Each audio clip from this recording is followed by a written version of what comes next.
आज supreme court में ने एक अजीबोगरीब फैसला सुनाया है। फैसला ये है कि बीएड वाले अब प्री प्राइमरी यानी 1 to 5 के लिए एलिजिबल नहीं है। 2018 में ये केस चला था और 2018 में हुआ ये था कि एनसीईटी ने माना था कि बीएड वालों को भी प्री प्राइमरी में जॉब लेने का अधिकार है। लेकिन आज इस फैसले को सुप्रीम कोर्ट ने क्रॉस किया और एनसीईटी के नोटिफिकेशन को रद्द कर दिया। वो बात सही है, एनसीईआरटी ने निकाला तो आपने रद्द किया, लेकिन सुप्रीम कोर्ट ये फैसला ली कैसे, ज़रा बराबर भी इसमें एक ज़रा बराबर भी लॉजिक नहीं दिख रही है। अगर कोई आदमी घोड़ा और उसके बच्चों को रखने के लिए घर बनाए तो घोड़े के लिए अलग गेट और रास्ता हो और उसके बच्चे के ओर निकलने के लिए अलग गेट और रास्ता हो, बस ऐसा ही बददिमागी, इलॉजिकल और बेमकसद वाला फैसला है। जो एलिजिबल है 9, 10 और 11, 12 को पढ़ाने के लिए, वो 1 to 5 को पढ़ाने के लिए क्यों नहीं एलिजिबल होगा? जो एलिजिबल है हायर एजुकेशन लेकर के हर लॉजिक को, हर एक चीज़ को अच्छी तरीके से समझा सकता है, वो प्राइमरी के बच्चे को क्यों नहीं समझा सकता है? ये कौन सा फैसला है? ये कौन सी लॉजिक पर ये फैसला लिया गया है कि प्री प्राइमरी में बीएड वाले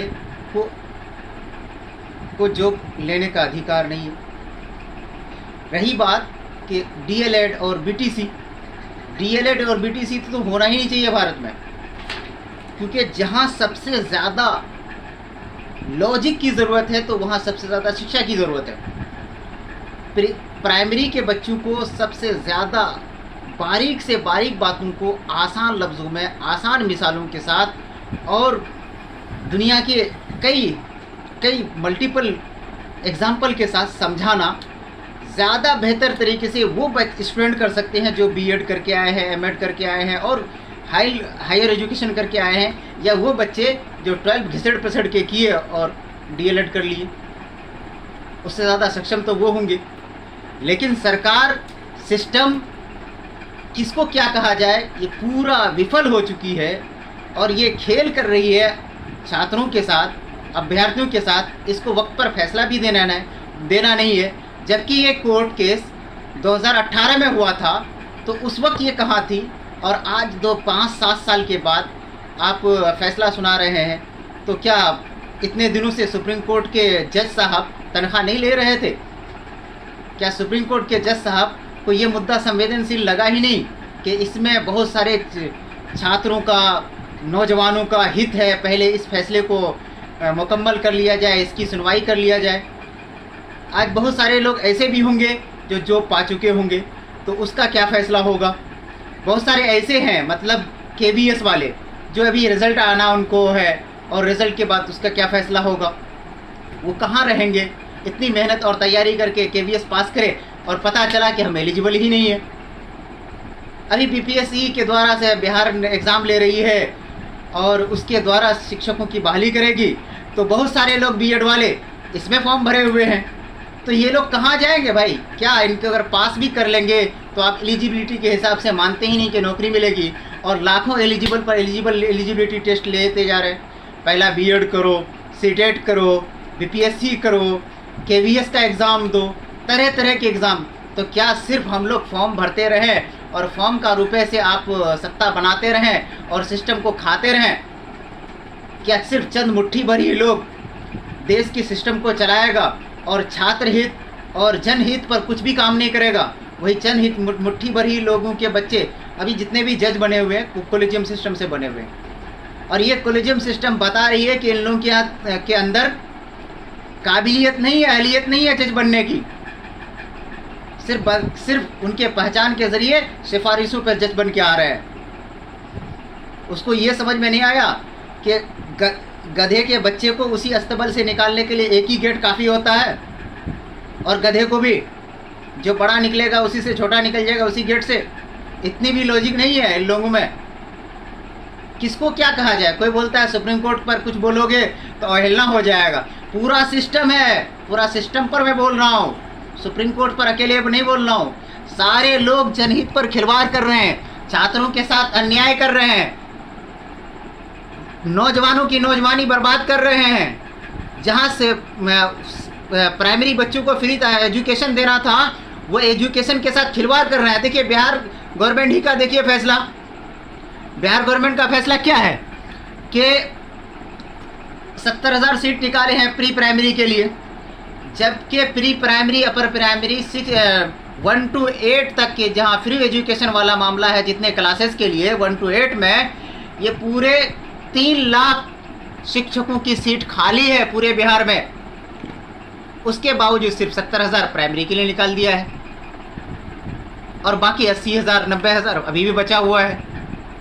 तो सब तो मिलजुल के खिलवाड़ कर रहे हो, सुप्रीम कोर्ट हो, हाई कोर्ट हो, सत्ता हो, राज्य सरकार हो, केंद्र सरकार को, सब मिल के खिलवाड़ कर रहे हो बच्चों के साथ। और इस तरह नौजवानों की उम्र को, उसकी ताकत को, उसके बल को बर्बाद करना ये घोर अन्याय है। देश हित में बिल्कुल भी सही नहीं है, क्योंकि अगर देश हित में सही यही होता कि नौजवानों की शक्ति को काम में लाया जाए, और नौजवानों की शक्ति को आप बेरोजगार रखकर बर्बाद कर रहे हैं। हर एतबार से नौजवानों को बर्बाद कर रही है सरकार, और ये सरकार सिर्फ पूंजीपतियों की, सिस्टम को निचोड़ने वालों की। और ये बताइए, जितने भी विधायक हैं, संसद हैं, इस पर टैक्स माफ़ है। क्यों टैक्स माफ़ है भाई? और जितना भी primary grade A B C का नौकरी है, इस पर टैक्स लाजमी है। तनख्वाह आता ही है कि बस वहीं से कट जाता है। अब विधायकों पर टैक्स क्यों नहीं?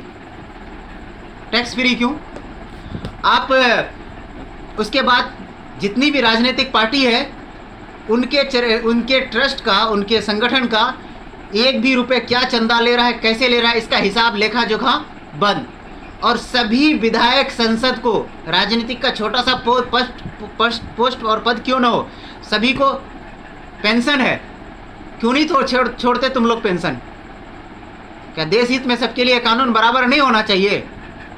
तुम अपनी पेंशन नहीं छोड़ सकते तो और जो दिन रात मेहनत करके, कमाई करके, अपनी ताकत लगा करके देश के हित में और तरक्की करने के लिए देश को टैक्स देता है, और वही हर वक्त परेशान रहे।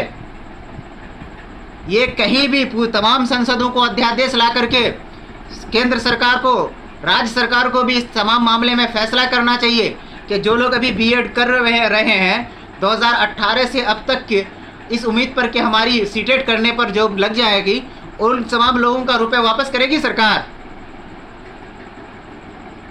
नहीं ना। क्या फिर क्या ये जो सुप्रीम कोर्ट का फैसला है, क्या और सब फैसला जिस तरह सुप्रीम कोर्ट के फैसले को रद्द करने के लिए अध्यादेश लाती है, क्या केंद्र सरकार भी अध्यादेश ला करके जनहित के फैसले को और इस बड़े तादाद के जो युवा हैं उसके हित में भलाई का कुछ काम करेगी? अभी दिल्ली सर्विस बिल लेके आ गए। क्यों? तुम्हें वहाँ राजनीतिक पॉलिटिकल फ़ायदा नहीं हो रहा था, इसलिए सर्विस बिल लाए और सुप्रीम कोर्ट के खिलाफ अध्यादेश ला करके कानून पास कर लिए। लेकिन इतने नौजवान जो अरबों लाखों हैं, लाखों, हर राज्य में लाखों, तो 28 राज्य में 28 लाख तो होंगे ही। इस 28 राज्य की भविष्य की गारंटी दे सकती है सरकार? आज से यही होना चाहिए कि हम तमाम नौजवान तब बीएड, सीटेट, एस्टेट पास तमाम विधायकों और सांसदों के घर जाएं और उनको नोटिस थमाएं, उनसे रिक्वेस्ट करें कि वो हमारे हित में संसद में जाके बोले और अध्यादेश लाने की बात करे, जिस पर ये काम हो कि बीएड वाले भी प्री प्राइमरी के लिए एलिजिबल हैं। बस इसके बाद ही मैं इसी के साथ मैं अपनी बात को ख़त्म करता हूँ और आगे जो भी बात होगी मैं आपको बताऊँगा। लेकिन आप लोग तैयार रहिए, लड़ाई बहुत ख़तरनाक है। आप अभी और ज़्यादा लड़ने की ज़रूरत है। पूरा सिस्टम आपके ख़िलाफ़ है, पूरी सिस्टम नौजवानों को बर्बाद करना चाहती है। अभी भी जग लीजिए।